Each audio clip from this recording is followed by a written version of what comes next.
Postingan ini kutujukan untuk kalian semua yang masih juga sampai saat ini tanggal 25 Mei tahun 2024 itu masih tidak peduli, masih tidak mau melihat, masih menggunakan produk-produk yang terafiliasi tanpa peduli dan merasa kalau itu bukan urusan gue, masih mengkait-kaitkan hal ini dengan agama, dengan ras, dengan sara, dan sejenisnya. Ini kutujukan untuk kalian, gitu ya. Dan ada juga mungkin di antara kalian gitu yang nggak mau lihat, gitu kan, takut, gitu, nggak peduli, bikin hashtag aja mungkin nggak mau, nge-repost nggak mau, gitu ya.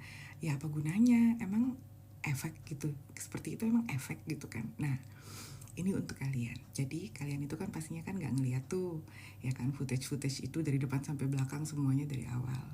Aku ingatkan dan aku coba jelaskan ke kalian.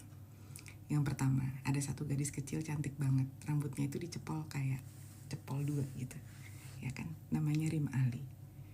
Dia usianya baru mungkin 4 tahunan kali ya, 4-5 tahun lah gitu. Dan dia meninggal dunia. Kakeknya itu nyiumin dia guys. Dan kenangan dari kakeknya itu cuman anting-antingnya dia itu dipasang di saku bajunya dia, si kakeknya itu. Dan setelah Rim Ali ini dikubur, kakeknya itu kembali ke rumah yang udah hancur untuk mencari barang-barang dari Rim. Dan ditanya kakeknya sedih nggak gitu, dia bilang enggak, ikhlas gitu. Belajar ikhlas dia guys. Yang kedua, mungkin tahu atau enggak ya kalian ya, Hin Rajab. Hin Rajab ini mungkin usianya lebih tua dikit lah gitu, 7 tahunan, sama anak perempuan. Dia lagi berusaha untuk ngungsi sama keluarganya naik mobil. Di tengah jalan ditembakin, mati semua kecuali dia. Dia coba telepon ke emergency, anak ini pinter banget. Emergency ambulans datang untuk nolongin, kan di perbatasan dijaga tuh sama tentara itu, ya kan, dikasih lewat nggak dikasih, udah jauh dikit dirudal ambulansnya. Dan kemudian berapa hari kemudian ya Hin Rajab ditemukan dalam kondisi sudah tidak bernyawa di dalam mobil itu. Yang ketiga, ada gadis Rafah, usianya mungkin sekitar 9 atau 10 tahun, yang sisanya itu tergantung di dinding. Mungkin itu kalian lihat kali ya, karena itu cuma ada foto. Kemudian ada janin, ya kan, baru banget kemarin. Kemudian ada orang yang kelindes tank gitu, usianya mungkin 15 tahun, anak cowok. Tangannya itu masih terikat. Belum lagi yang kelaparan gitu kan. Karena kan dari bulan Oktober tanggal 9 2023 tidak ada air, tidak ada makanan, tidak ada listrik, tidak ada bensin, tidak ada internet atau apapun di tempat itu. Dan semakin kemari semakin parah gitu. Banyak korbannya bayi yang masih pakai pampers, ya kan, yang sekujur tubuhnya luka bakar.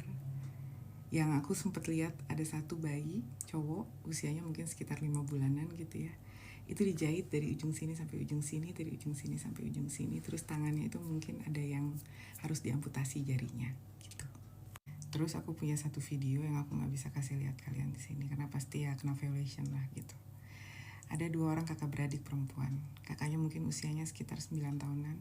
Adiknya tuh usianya masih 3 tahunan lah gitu. Mereka tuh lagi ada di rumah sakit. Dan si kakak ini tuh lagi ngasih oksigen gitu ke adiknya, ya, sambil meluk adiknya. Dan pas lagi dipeluk itu adiknya, kakaknya meninggal guys. Meninggal guys. Selain itu, kalian harus tahu juga gitu. Kemarin di blog 2371, inget ya, blog 2371 itu adalah blog yang memang khusus sebagai zona aman yang diarahkan oleh tentara-tentara itu. Mereka bilang, kalian mengungsi ke situ aja, itu zona aman. Karena Rafah itu kan perbatasannya dengan Egypt. Egypt kan nggak mau buka perbatasan tuh, ya kan. Jadi ya orang-orang itu terpaksa harus ngungsi di situ. Berapa banyak mereka? Banyak banget guys, gitu. 4 hari kemudian mereka tidur di dalam tenda. Tahu apa yang terjadi? Dibombardir. Bombardir itu berapa banyak bomnya? 60 guys.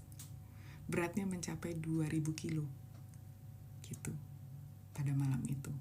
Makanya banyak sekali foto-foto, footage gitu kan, yang gosong, ada bayi gitu yang nggak ada kepalanya gitu, ada yang pakai pampers, itu banyak sekali gitu yang seperti itu, yang nggak bernyawa gitu kan.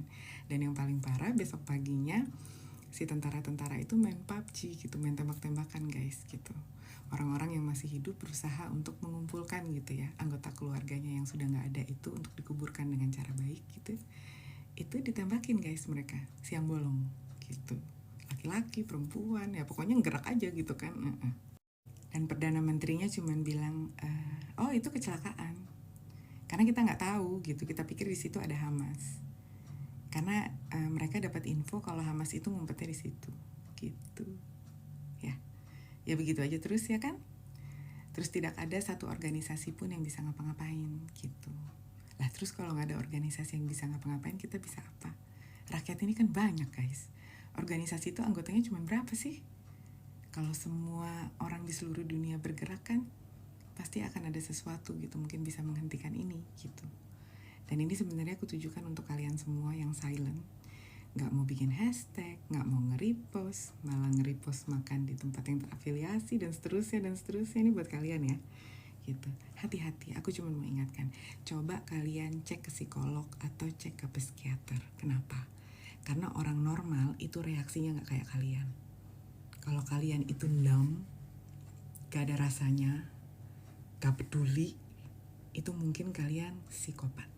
Mungkin ada indikasi ke situ gitu. Karena mungkin jauh lebih mementingkan diri sendiri, gak peduli sama orang, tidak peduli gitu, tidak peduli sama sekali gitu. Ya, takutnya psikopat beneran deh gitu. Tidak terdeteksi loh itu kadang-kadang. Beneran.